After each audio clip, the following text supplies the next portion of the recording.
Press conference में मैं जिला प्रशासन की तरफ से और पुलिस प्रशासन की तरफ से आप सबका स्वागत करता हूं। और जैसा कि आप विदित हैं, सबको आपको जानकारी है कि आज ही जो है माननीय आयोग के द्वारा जो आने वाले जो हमारे लोकसभा चुनाव हैं उनके लिए घोषणा की है और उसमें 7 चरणों में चुनाव कुल होने के लिए आपकी जानकारी आपको पता लगी है।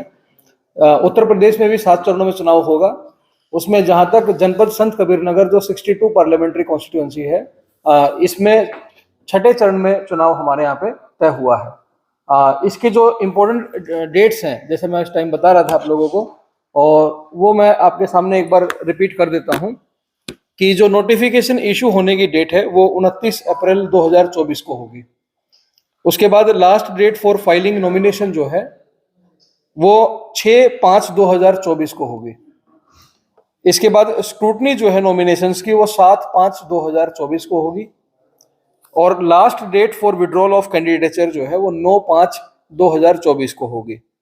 इसके बाद जो डेट ऑफ पोल है वो हमारे जनपद में 25/5/2024 को होगी और काउंटिंग ऑफ वोट्स जो है वो 4 जून 2024 को होगी और date before which the election shall be completed in all respect वो 6 जून 2024 होगी।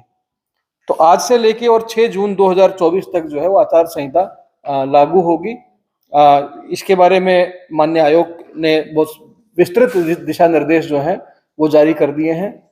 जहां तक 62 पार्लियामेंट्री कॉन्स्टिट्यूएंसी संत कबीरनगर की बात है, इसमें 3 विधानसभा जो है वो हमारे जनपद की शामिल होती हैं, जिसमें 312 मेंधावल, 313 खलीलाबाद, 314 धनघटा। इसके अतिरिक्त 2 असेंबली कॉन्स्टिट्यूएंसी और हमारे पीसी में शामिल होती है, पार्लियामेंट्री कॉन्स्टिट्यूएंसी में। एक उसमें से अंबेडकर नगर की 279 आलापुर है और एक जो है 325 खजनी गोरखपुर से है। तो इन 5 असेंबली कॉन्स्टिट्यूएंसी को मिला के हमारी पार्लियामेंट्री कॉन्स्टिट्यूएंसी 62 बनती है। तो ये सारी जो सूचना मैंने आपको शेयर की है ये उनके संबंध में दी गई है। जहां तक बेसिक कुछ आंकड़ों की बात करें तो हमारे जनपद में जो इलेक्टोरल रोल है, जो वोटर लिस्ट है, वो फ्रीज हुई थी 23 जनवरी 2024 को। तो मैं जो डाटा शेयर करूंगा वो 23 जनवरी 2024 का डाटा होगा, लेकिन मेरा साथ में अनुरोध रहेगा कि कई बार अफवाहों की वजह से आंकड़े जब बाद में पता लगते हैं तो लोग कहते हैं कि जब फ्रीज अगर 23 जनवरी 2024 को हो गया था तो ये आंकड़े बदल कैसे गए। तो उसके बारे में थोड़ा सा मैं आपको एक जानकारी बता दूं कि जो हमारा नोटिफिकेशन जो ड्राफ्ट हमारी वोटर लिस्ट थी वो 23 जनवरी 2024 को फ्रीज हुई है, लेकिन उसके बाद भी वोट जो है वो घटने या बढ़ने अभी बंद नहीं हुए हैं। वो स्पेशल समरी रिवीजन था, विशेष पुनरीक्षण चल रहा था। 23 जनवरी के बाद भी आपका पुनरीक्षण चल रहा है, उसको बोलते हैं कंटिन्यूस रिवीजन या सतत पुनरीक्षण। तो जब तक नॉमिनेशन का लास्ट डे होगा उसके 3 बजे तक भी हमारे वोट जो है, किसी का भी वोट ऐड हो सकता है और किसी का भी डिलीट हो सकता है। इस दौरान जो भी नाम कटेंगे या घटेंगे या बढ़ेंगे, वो जो सप्लीमेंट्री लिस्ट है वो और जो 23 जनवरी 2024 की लिस्ट है उसमें अमेंडमेंट करने के बाद में जो हमारा प्रेजाइडिंग ऑफिसर होगा जो चुनाव कराएगा, उसके पास में जो वर्किंग कॉपी जाएगी उसमें ये दोनों चीजों को शामिल करके ही फाइनल वोटर लिस्ट वहां पे होती है। तो इसलिए ये चीज आपके संज्ञान में रहे और कोई अगर ये इन आंकड़ों को लेके या तमाम तरह की अफवाहों पे आप लोग विराम लगा सकते हैं, अगर ये बेसिक जानकारी आप लोगों तक भी रहती है तो। इसके साथ साथ में ये मैं आंकड़ा जो बता रहा हूं 23 जनवरी 2024 का, उसके हिसाब से हमारा जो डाटा है, इलेक्टोर्स जो टोटल हैं हमारे वो 13,18,984 हैं। एक बेसिक सीट मैंने आपको शेयर भी की है, उसको भी आप देख सकते हैं। मेल इसमें 7,03,540 है। इसमें फीमेल जो है 6,15,411 है। थर्ड जेंडर भी इसमें 33 हमारे पास नाम है। उसके बाद जो पीडब्ल्यूडीज हैं, पर्सन्स विद डिसेबिलिटीज या दिव्यांग जन जो हैं, वो 7,050 वोटर्स हमारे पास में हैं। किसकी बात कर रहे हैं? जी, उनको दी गई थर्ड जेंडर 33। हाँ, वो नहीं, 48 जो इसमें है वो मैं थोड़ा सा ब्रीफ कर देता हूं। मैं जो डाटा दे रहा हूं वो अपने जनपद का दे रहा हूं, 3 विधानसभा का, ठीक है। जो 2 विधानसभा खजनी और अलापुर है, जब वहां के डीओ इस बात को ब्रीफ कर रहे होंगे तो ये डाटा वो अपने में शेयर करके बता रहे होंगे। तो हम जो बात कर रहे हैं वो 3 एसीज के हिसाब से बात कर रहे हैं। अगर आपको जो दी गई है उसमें 5 को शामिल कर दिया गया है ताकि दोनों जानकारी आपके पास रहे।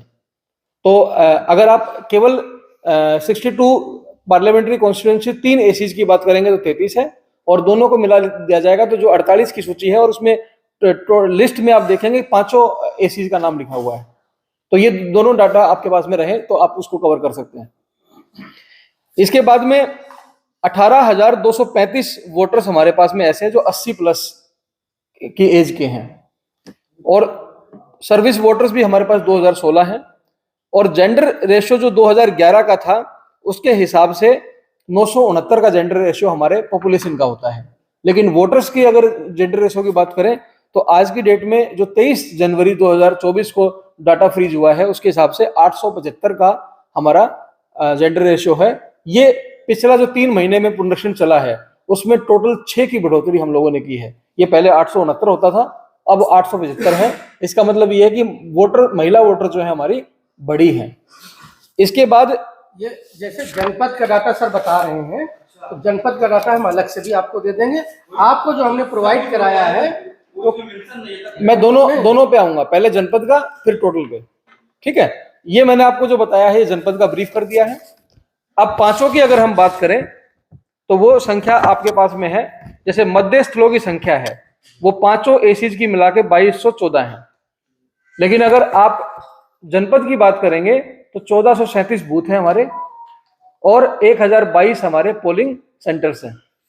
तो ये डाटा आपके पास में रहेगा। ये लेकिन बाइफर्केट करके सब जिले का दे दीजिएगा। हाँ बिल्कुल, मैं दे दूंगा, कोई दिक्कत नहीं है। इसके बाद जो है टोटल पॉपुलेशन जो है, जैसे मैंने 13,18,000 की वोटर्स की संख्या बताई हमारे जनपद की, 5 को मिला के जो टोटल संख्या है वो 20,56,437 वोटर्स हैं। उसमें पुरुष जो है वो 10,94,521 और महिला 9,61,868 और तृतीय लिंग जो है वो 48 है। तो ये आपके सामने एक बेसिक डाटा है। जेंडर रेशियो जैसा मैंने बताया हमारा 875 है, लेकिन अगर दोनों एसीज को और मिला लिया जाए तो वो 878 हो जाता है। ये कुछ बेसिक आंकड़े हैं। ज्यादातर बातें क्योंकि जिले से संबंधित होती हैं तो मैं हमारे जो आंकड़े हैं मैं मोस्टली आपको वो शेयर करूंगा एक सीट के अलावा। एक बात आती है, बस मैं पूरी बात कर लूं उसके बाद फिर आप लोगों के लिए ओपन कर दूंगा मैं। उसके बाद सतत पुनरीक्षण में भी लगभग 7,500 से 8,000 के आसपास नए लोगों को जोड़ लिया गया है जनवरी के बाद भी। ये एक बेसिक इन्फॉर्मेशन, लेकिन ये फ्लोटिंग फिगर है, ये फ्रीज करेंगे हम नॉमिनेशन के आखिरी दिन तक। उसके बाद जितने भी हमारे बूथ हैं उन सब में जो अश्योर्ड मिनिमम फैसिलिटीज होती है एएमएफ, वो लगभग हम लोगों ने पूरा कर लिया है। और अभी भी जो जहां पे कुछ गैप्स हमारे स्टैटिक मजिस्ट्रेट, सेक्टर मजिस्ट्रेट्स और सेक्टर पुलिस ऑफिसर्स हमारे लगे हुए हैं, जहां जहां से हमको फीडबैक मिलेगा उनको हम और दूर करने के लिए काम करेंगे। जहां तक ईवीएम की बात है, हमारे पास में पर्याप्त ईवीएम है। यहाँ पे जो एफएलसी ओके हैं वो 2300 हमारे बीयू, 1950 सीयू और 2090 हमारे पास वीवीपैट है, जो लगभग 150% के आसपास की संख्या में है। मतलब जितना हमको चाहिए उससे 50% और अधिक हमारे पास में उपलब्ध है। तो किसी प्रकार की कोई समस्या ईवीएम को लेके नहीं है। जहां तक ह्यूमन रिसोर्स की बात है, जितनी हमारी रिक्वायरमेंट है उससे कहीं ज्यादा हमारे पास में ह्यूमन रिसोर्स आज की डेट में अवेलेबल है। जहां तक आरओ, एआरओ, डिप्टी डीओ, ये तो केवल 1 या 2 लोग होते हैं। सेक्टर ऑफिसर्स हमारे 105 चाहिए, हमारे पास 200 की लिस्ट अवेलेबल है जिन पे हम लोगों ने ट्रेनिंग कराई है। जहां तक प्रेजाइडिंग ऑफिसर्स हैं वो 1581 चाहिए, पर हमारे पास में 1968 अवेलेबल हैं। पोलिंग ऑफिसर्स 4700 के आसपास चाहिए, 6200 के आसपास हैं। तो इस प्रकार जो लगभग 7 से 7,500 के आसपास ह्यूमन रिसोर्स हमको चाहिए, उसके सापेक्ष हमारे पास 11,500 से 12,000 के आसपास की संख्या में ह्यूमन रिसोर्स अवेलेबल है। तो किसी प्रकार का उसमें कोई समस्या हमारे जनपद में नहीं है। उसके बाद ट्रेनिंग और कैपेसिटी बिल्डिंग, पहले जो प्री पोल ट्रेनिंग होती है वो हो चुकी है। ड्यूरिंग पोल जो ट्रेनिंग होनी है वो हमारा एक शेड्यूल अलग से जारी हो जाएगा, उस पर हम लोग यहाँ पे काम करेंगे। इसके अलावा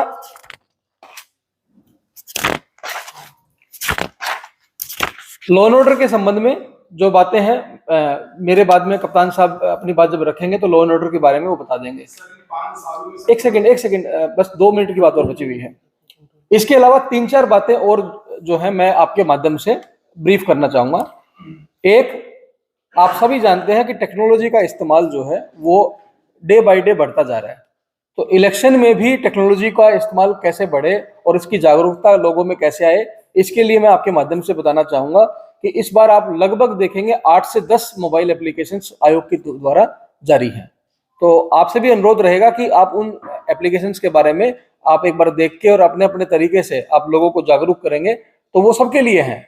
जैसे वोटर्स के लिए है तो वोटर हेल्पलाइन नंबर है, वोटर हेल्पलाइन ऐप है, उसके बारे में बात कर सकते हैं। पीडब्ल्यूडी जो हमारे दिव्यांगजन है उनके लिए ऐप है, सक्षम है, के बारे में वो लोग देख सकते हैं। उसके अलावा अगर आप देखेंगे कि जो सीजर्स होते हैं, जैसे शराब पकड़ी जाएगी या पैसा पकड़ा जाएगा, तो उसको कोऑर्डिनेट करने के लिए भी एक सेंट्रलाइज्ड व्यवस्था ऑनलाइन हो चुकी है, उसको ESMS बोलते हैं, वो व्यवस्था इस बार लागू है। इसके अलावा सुविधा ऐप भी हमारे पास में है। तो सुविधा ऐप बेसिकली सारे के सारे जो कैंडिडेट्स हैं इस बार जो चुनाव लड़ने जा रहे हैं, ये उनके लिए बहुत आसान काम कर देगी।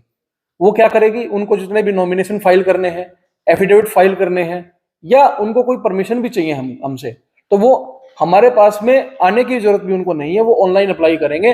और ऑनलाइन के जो टाइम और डेट की स्टैंपिंग है उसमें फर्स्ट इन फर्स्ट आउट का फॉर्मूला भी उसमें लगा हुआ है। तो हमारे पास भी ऑप्शन नहीं है कि जो कई बार ये पहले कहा जाता था कि साहब उन लोगों ने अप्लाई किया था, उनकी परमिशन पहले जारी कर दी गई, हमारी बाद में जारी की गई, इस प्रकार के जो बातें थी वो अब उन पे विराम लग जाएगा कि जो फर्स्ट इन होगा ऐप में वही फर्स्ट आउट होगा, पहले उसी की परमिशन यस और नो जो भी हमारा निर्णय होगा उसके ऊपर जारी किया जाएगा।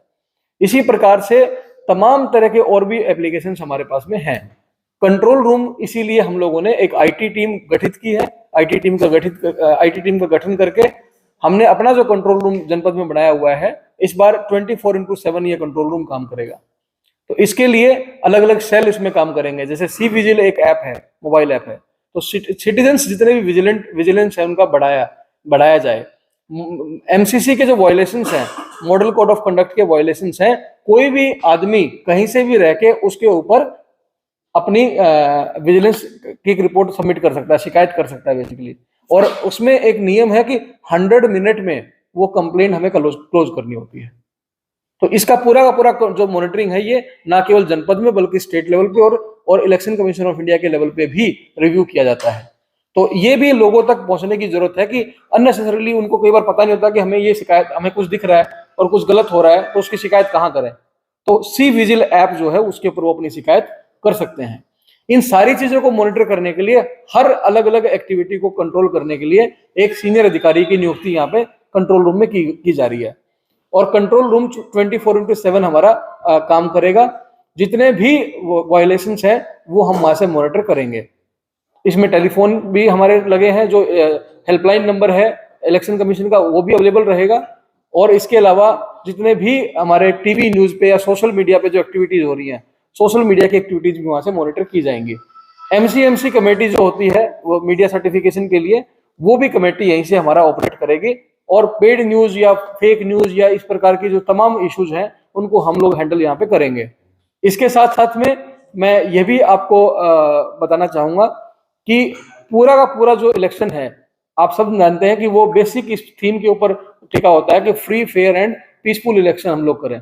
तो इस बात को लेके मैं ना केवल आश्वस्त करूंगा बल्कि आपको मैं ये भी कहूंगा कि इसके बारे में पूरे जनपद में मैं सभी लोगों को निश्चिंत करना चाहता हूं कि मैं जिला मजिस्ट्रेट होने के नाते और पुलिस प्रशासन दोनों की टीम के माध्यम से मैं इस बात के लिए आश्वस्त हूं और निश्चिंत हूं कि किसी भी प्रकार का कोई भी ये फीलिंग डेवलप नहीं होने दिया जाएगा कि किसी प्रकार का कोई भेदभाव या किसी प्रकार का कोई ऐसा काम किया गया है जिससे कि माननीय आयोग की मंशा के विरुद्ध कोई जाके काम किया गया हो। तो इस बात के लिए मैं सब लोगों को ये भी अपील करूंगा आपके माध्यम से कि वोटिंग परसेंटेज हमारे जनपद का जो कम रहता है, उसको लेके मैं आपके माध्यम से भी चाहता हूं। हालांकि स्वीप एक्टिविटीज हम लोग लगातार वो टारगेटेड स्वीप रखा है। टारगेटेड स्वीप का मतलब ये है कि जनरली हम लोग जो प्रचार प्रसार करते हैं, कुछ रैली निकालते हैं, कुछ नुक्कड़ नाटक करते हैं, ये तो हम करेंगे करेंगे, लेकिन इसके साथ साथ में हम उन बूथ को टारगेट कर रहे हैं जहां पे पिछली बार वोटिंग परसेंटेज कम था, तो उनके कारणों को भी हम लोग ढूंढ रहे हैं और एक एक बूथ को फोकस कर रहे हैं। हमने ऐसे ऐसे बूथ आइडेंटिफाई किए हैं जिनमें 0% के आसपास वोट कहाँ हुआ था। तो एक बूथ हमको मिला जहां पे पिछली बार वोटिंग बायकॉट किया गया था, तो वोटिंग बायकॉट करने का कारण हम ढूंढ रहे हैं और इस बार भी हम लोग आपके माध्यम से भी सूचना हमको मिलती रहेंगी और हम उन सारे बूथ के पास पहुंचेंगे, हमारे अधिकारी पहुंचेंगे और किसी प्रकार का इस प्रकार का अगर ग्रीवांस किसी का होगा तो उसको जाके अगर मेरे स्तर पे भी एड्रेस करना होगा तो मैं जाके उनसे बात करके उसको एड्रेस करूंगा। लेकिन we will make it sure this time कि कोई भी ऐसा बूथ ना हो जहां पे वोटिंग ना हो, और इसके अलावा जहां पे वोटिंग परसेंटेज कम रहा वो भी हम लोगों ने आइडेंटिफाई किए हैं। जो लगभग 20% से 40% के आसपास की वोटिंग परसेंटेज वाले बूथ हैं, वो लगभग 103 हमने आइडेंटिफाई किए हैं पिछली बार के। उन बूथ के ऊपर भी आपने अभी हाल में मीडिया के माध्यम से देखा भी होगा कि हमारी एक्टिविटीज अभी से स्टार्ट हो गई हैं। आपने मेंदावल और इधर के फोटोग्राफ और वीडियोग्राफी देखी होगी, तो वो उन पे हम लोग अपना काम करना प्रारंभ कर चुके हैं। इसी प्रकार जो अच्छे परसेंटेज के बूथ हैं उनको और बेटर कैसे किया जाए या उनको वहां तक कैसे रखें, जो 70+, 80+ के बूथ हैं उनको हम लोग कैसे कंट्रोल करें, कैसे मैनेज करें, मेंटेन करें, सस्टेन करें, इसके बारे में भी हम लोग लगातार काम कर रहे हैं। तो ये कुल मिला के मुझे एक ओवरऑल पिक्चर मुझे आपके सामने रखनी थी। मैं आपके सारे सवाल जो हैं एक एक करके हम लोग लेंगे, लेकिन उससे पहले मैं अनुरोध करूंगा, हमारे बीच में एसपी साहब हैं, कि वो भी लॉ एंड ऑर्डर के पर्सपेक्टिव से एक बार अपनी बात कहें और फिर उसके बाद में हम एक एक करके जो भी आपकी बात होंगी उनका